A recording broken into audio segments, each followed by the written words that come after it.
Jo, wie geht's? Heute geht es um das Thema Dehnung. Wenn du einen Handstand aus Technik stehen oder lernen willst, ist gute Dehnung unerlässlich. Besonders für Handstandpressvariationen, für den geraden Handstand, den Hollowback und den Yogi Handstand wird eine gute Beweglichkeit erfordert. Daher möchte ich dir heute ein paar Dehnvariationen vorstellen, die ich selber ausführe, mit denen ich meine Dehnung schon verbessert habe und mit denen ich meine Dehnung auch noch weiterhin verbessern werde. Deswegen legen wir einfach mal los.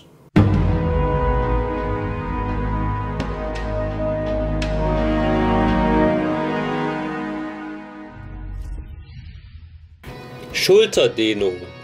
Hier gibt es zwei Variationen, die ich dir empfehlen kann. Als erstes die Möglichkeit, wo du dich 1 Meter vor der Wand stellst. Nun hebst du deine Arme so weit es dir möglich ist nach oben und legst sie dann an der Wand ab. Nun führst du dein Gesäß nach hinten und tauchst mit deinem Kopf zwischen deinen Armen durch. Spätestens jetzt solltest du ein Ziehen in der Schulter bemerkt haben. Dein Kopf bleibt die ganze Zeit in einer neutralen Position. Nun kannst du frei wählen, ob du dich statisch oder dynamisch dehnst. Wenn du die statische Dehnung bevorzugst, gehst du so weit in die Dehnung, wie du es für 2 Minuten aushalten kannst und verbleibst in der Dehnung. Wenn du es dynamisch machen willst, gehst du an deine maximale Dehngrenze und hältst es für 5 bis 10 Sekunden. Dann gehst du kurz aus der Dehnung, entspannst dich kurz und gehst zurück. Das solltest du am besten mindestens 10 Mal machen. Die zweite Möglichkeit, um deine Schultern sowie den unteren Rücken zu dehnen und die hintere Kette dabei noch zu stärken, ist die Brücke. Eine super Übung, um mehrere Punkte auf einmal abzuarbeiten, Zeit zu sparen und einen Ausgleich zum Alltag zu schaffen. Hierfür legst du dich auf den Boden und stellst deine Füße auf. Nun hebst du deine Hüfte nach oben. Die Hände stellst du neben deinen Kopf auf. Nun drückst du dich nach oben, bis deine Arme ausgestreckt sind bzw. so gut wie ausgestreckt sind. Nun wirst du ein Ziehen im unteren Rücken und Schulterbereich feststellen. Wenn das der Fall sein sollte, empfehle ich dir, die Position für mindestens 30 Sekunden zu halten.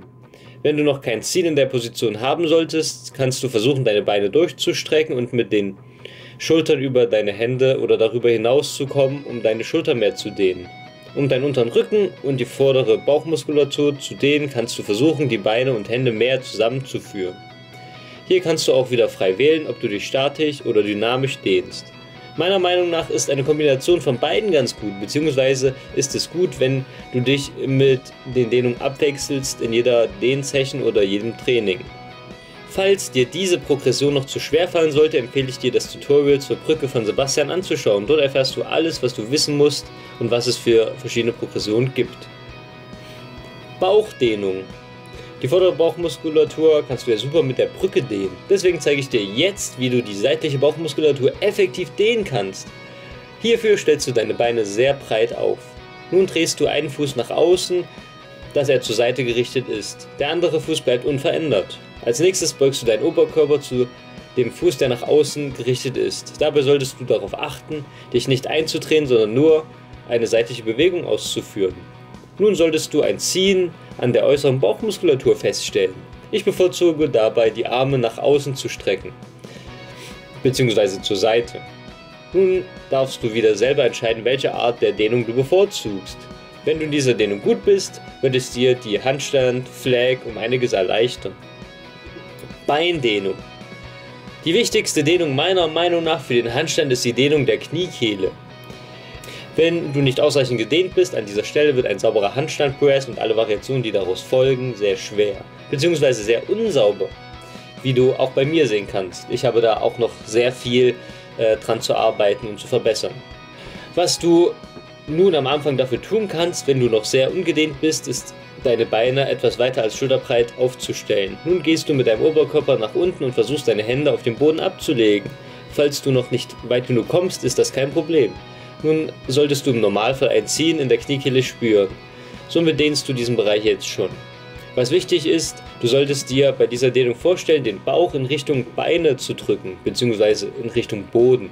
Dadurch wird das Dehnen nochmal intensiver. Später, wenn du fortgeschrittener sein solltest, kannst du deine Beine schließen und dich wie gehabt nach vorne lehnen. Was ich dabei auch bevorzuge, ist die Dehnung mit Zusatzgewicht zu absolvieren. Dabei stelle ich mich auf eine Erhöhung und nehme ein Gewicht zur Hand. Hier eine 20 Kilo Kettlebell. Nun rolle ich mich nach vorn und versuche dabei Wirbel für Wirbel nach unten zu rollen, bis ich am tiefsten Punkt angekommen bin. Dort halte ich die Position dann gerne für 2 Minuten. Wenn du in diesem Bereich gut gedehnt bist, sollte der Handstand-Press aus dieser Sicht keine Probleme mehr darstellen. Eine weitere Dehnung, die dir den Handstand leichter macht, ist der Spagat. Da gibt es als erstes den Männerspagat. Dabei stellst du deine Beine so breit es dir möglich ist auf. Nun versuchst du langsam die Beine noch weiter zu öffnen. Wenn du merkst, dass du an dein Maximum angekommen bist, kannst du entweder in der Position bleiben und die Balance mit Muskelkraft halten oder du stützt dich mit deinen Armen vorne ab. Was du auch machen kannst, ist zu versuchen, dich nach hinten auf den Boden zu setzen. Dabei solltest du aber darauf achten, dass deine Beine nicht nach vorne rutschen. Wenn du nun sitzt, kannst du auch versuchen, deinen Oberkörper mehr nach vorne zu schieben. Nach einer Weile gehe ich meist wieder nach oben und versuche, noch ein Stück tiefer zu kommen. Das war die einzigste Dehnung, die ich für den Spagat gemacht habe und ich bin so gut wie am Ziel, meiner Meinung nach. Natürlich geht da noch sehr viel mehr. Dann gibt es noch den Frauenspagat. Besonders gut geeignet für einen sauberen und kontrollierten Aufgang, meiner Meinung nach. Hierbei setzt du ein Knie nach hinten auf den Boden, das andere versuchst du so weit wie möglich nach vorne zu setzen. Die Hüfte sollte dabei neutral bleiben und nicht nach vorne bzw. hinten rotieren. Wenn du in dieser Position angekommen bist, versuchst du nun dein vorderes Bein weiter nach vorne zu bringen und den Abstand zwischen Boden und deinem Gesäß zu verkürzen. Ich empfehle bei dieser Übung, dir etwas unter dein Knie zu tun, da es sehr unangenehm werden kann. Der Frog Split. Der Frog Split sieht wie folgt aus. Du gehst als erstes in den Vierfüßlerstand. Nun bewegst du die Knie so weit es dir möglich ist nach außen. Wenn du am Maximum angekommen bist, bringst du deine Beine in einen 90-Grad-Winkel. Wenn du das geschafft hast, gehst du mit deinem Oberkörper nahe zum Boden und versuchst nun dein Gesäß in Richtung Füße zu drücken. Nun solltest du einen guten Stretch zwischen deinen Beinen fühlen können. Ziel sollte es sein, die Knie so weit auseinander zu bringen, dass deine Gesäßvorderseite den Boden berührt. Das war's auch schon mit den Dehnungen, die ich bevorzuge und die mich bis jetzt vorangebracht haben. Ich hoffe, ich konnte dir in meinem Video ein paar neue Ansätze geben und ein paar neue Sachen zeigen. Und was nutzt du denn eigentlich so für Dehnungen, um dich beweglicher zu machen? Und magst du mehr das statische Dehnen oder mehr das dynamische Dehnen? Schreib's mir doch einfach in die Kommentare, es würde mich echt interessieren, wie du es handhabst. Ja, wenn dir das Video gefallen hat, dann lass mir doch einen Daumen nach oben da und teile es mit der Welt, damit auch andere von meinen Tipps profitieren können. Vielen Dank fürs Zuschauen und bis zum nächsten Mal. Euer Marcin.